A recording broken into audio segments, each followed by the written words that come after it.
আসসালামু আলাইকুম, welcome back to my channel. আজকে আমি আপনাদের সাথে ইলিশ মাছের পাতলা ঝোল রেসিপি শেয়ার করব। তো প্রথমে আমি ইলিশ মাছটা কেটে নিলাম। তো আমি মাছগুলো কেটে কলা পাতার উপরে আপনাদের দেখানোর জন্য একটু সাজিয়ে নিলাম।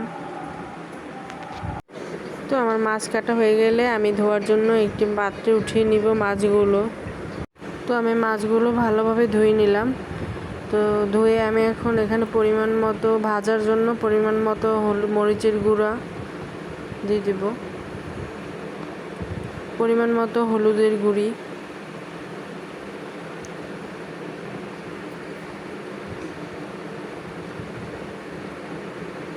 তো পরিমাণ মতো হলুদের গুঁড়ি মরিচের গুঁড়ি দেওয়া হয়ে গেলে আমি এখন মাছগুলো ভালোভাবে মেখে নিব।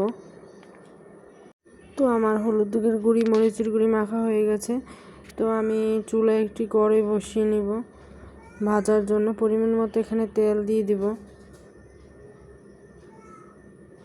তো তেল গরম হয়ে গেলে আমি মাছগুলো দিয়ে দিব।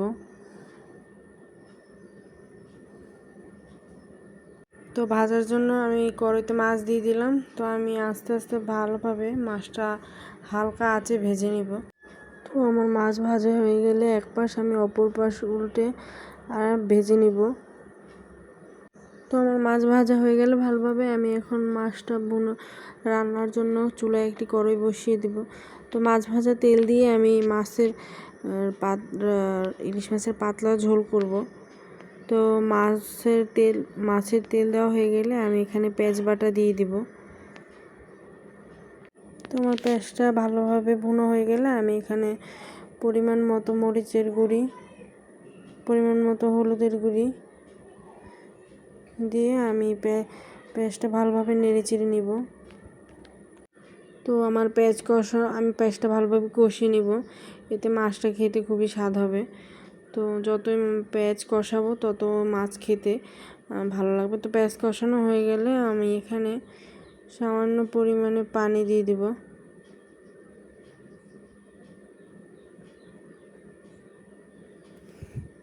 তো পরিমাণ মতো পানি দিয়ে আমি মশলাটা ভালোভাবে মিশিয়ে নিব। তো মশলা দিয়ে আমি পানি দিয়ে এখন আমি মাছটা ভালোভাবে দিয়ে দিব।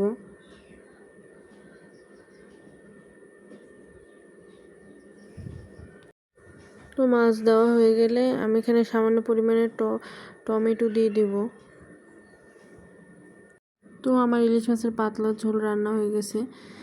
আজকে ভিডিওটা এই পর্যন্ত। লাইক, কমেন্ট, শেয়ার, সাবস্ক্রাইব করে পাশে থাকবেন।